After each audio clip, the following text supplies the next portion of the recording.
Joe Siddle, are you ready? And you ready and willing? It's a quick changeover. Oh, I think she's ready. I think she's willing. Something is happening. I'm not sure what. She's coming. Joe Siddle.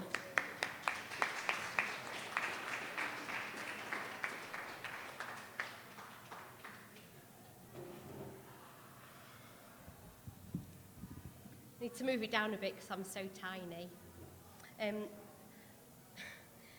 This is from a book that was published in June 2023, and it's called The Memory Box, and it's for children who are really, really sad because their grown-up has died.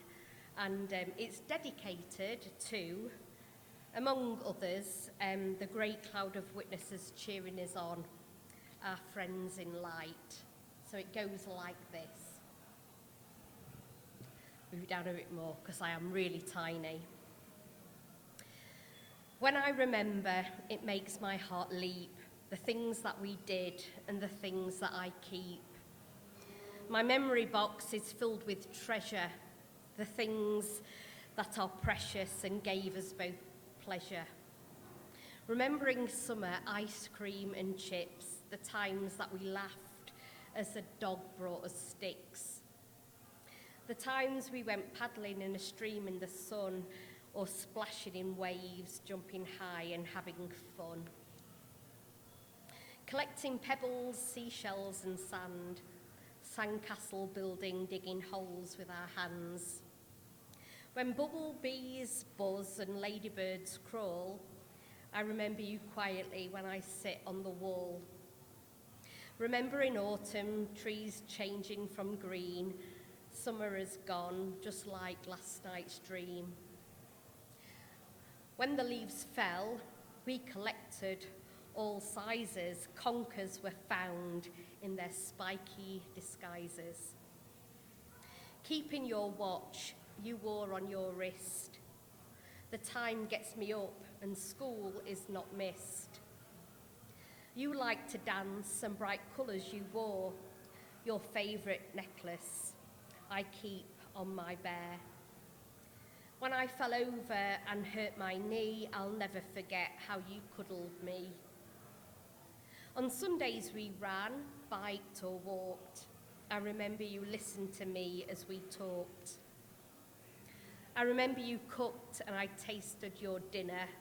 You cheered me in races, always your winner. The adventures we had and the journeys we took, all the baking we did as you taught me to cook. Snowmen with noses of bright orange carrots, tropical holidays with the screeching of parrots. Sunshine and flowers, a garden will grow, seeing shapes in the clouds as we lay in the snow. The trees are waking and you smiled when you saw the daffodils and snowdrops by the side of the door.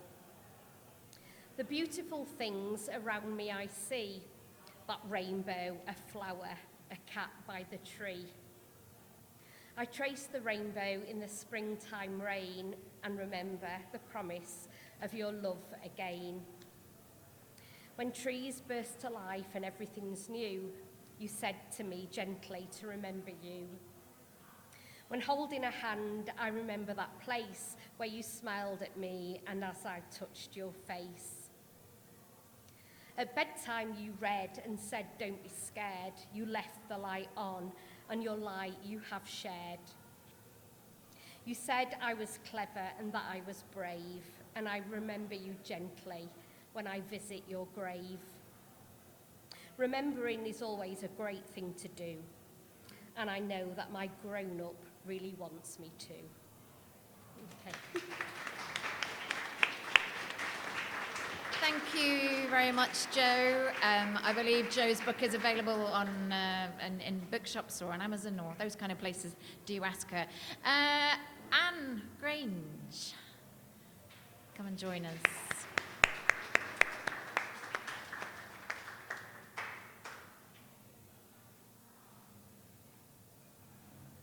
Hello, I've got a couple of fairy story sort of themed-ish poems, but Not really, but just using it as inspiration. The first one is about an elderly dog called Dave. He's hanging on in there. I wrote this poem after dog sitting him in March. He's lost his bark now. He's 15 years old. Big bad wolf. In the shadow of the wall, he is still the big bad wolf, cast as a frightening silhouette in an ancient dwelling cave. Huge ears and pointed snout, needle-sharp snaggle-tooth. Shadow legs trot, long and hairy, a long, lean black body, human-sized on 4 legs, panting and slathering behind you. He will catch you unawares, toss you into the air, gobble you up, jaws from a child's nightmare, sniffing the air for a trail of his prey.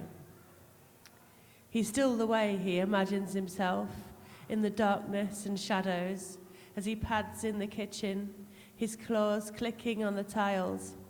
His fur is worn, pink patches of skin on his elbows, face mild and grey. Brown eyes beg for ham slices wrapped around painkillers.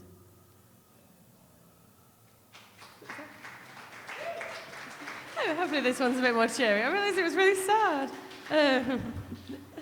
So this one is about remembering the first film that I ever saw in an old-fashioned cinema in Kendal in the Lake District, but it could be about any sort of old cinema that, if you remember the sort of days, this was sort of early 80s, and, you know, it was the cinema was knocked down in 80, it says 89 when I looked it up, but I think I came back on a holiday to the Lake District and saw it being knocked down in 88, although it could be my imagination. Snow White at the Palladium. Dressed in a blue velvet party frock and a hand-knitted cardigan, wrapped in my duffel coat, walking hand in hand with Mum and Dad, still small enough to swing between their arms, skip between puddles in T-bar case shoes, made in a factory down the road, past a huge green parrot on a perch outside a pet shop, cracking peanuts from their shells. We enter a castle, damp grey stone, a portcullis with peeling posters, up endless steps, hard and slippery. Inside, dark corners and dusty carpets, tattered pictures on faded red walls. Picking at paint with my fingernail as we queue, lost among adult legs and long raincoats, staring at the ceiling, paint blistered into patterns. Flakes of emulsion floating on cobwebs far above our heads. It seems sad and a little bit scary. We go into the room. I'm skipping with excitement. Inside, rows of plush seats, a thin haze of smoke, coughing and rustling. Dim lanterns glow from the ceiling. Mum reads the tickets and there are numbers on brass plates on the tipped-up edge of the seat. I sit on it and slide, making the seat flip down with a creak. Then it flips back up again on a spring. I do it again. It's fun. Dad tells me not to. Mum says I won't be able to see the seat if I sit on the seat properly because people are sitting in front of us. So she lets me perch on the edge, grinning at my ability to see the world at almost adult size, padded with coats so I don't get a numb bum. The dusty-looking curtains open and the lights dwindle to pinpricks. For a second we are in the dark, just whispering and shuffling. I jump as music blasts out of hidden speakers. The screen, big as a house, flashes with images. Dad complains about the adverts. I love them, but I can't wait for the film we came for. The story I love comes from my Ladybird book brought to life. Then words on the screen tell us all to shush, and then the film starts. A fairy tale castle. A girl with dark hair like me is singing into a well, singing to the birds. They land on her finger. She can talk to animals, and animals love her, but the witch with the mirror is going to kill her. The cinema disappears. I am racing through the forest, heart thumping, brambles catching at my clothes. The witch galloping after me, Mum's hand is on my shoulder. Snapping the spell, I nestle into her lap, but I don't break my gaze. I am in the story again, and part of me is never going to leave. Then there's an interval, and I get a chalk ice. The film ends with a list of names scrolling by for hours. We stand to leave. The magic has disappeared, left behind empty packets and lost popcorn kernels. In the chilly corridor, we walk towards the stairs. I'm surprised to see opaque daylight shining through the leaded windows with the blue triangles. We burst through swinging main doors into weak sunlight, and we walk back at the side of the river, me swinging between Mum and Dad, head full of colour and moving pictures. Thank you very much. Thank you very much, Anne. I am aware that I've got other people who would like to read, and it's 20 to 9, and we have to clear all the equipment away. And I think probably trying to cram somebody in 3 minutes it's probably not going to be worth doing. So I really hope you'll come another day. Do book in advance. Like if you message me or Mamie and let us know that you want to read in advance, we'll make sure you are next on the list. We've got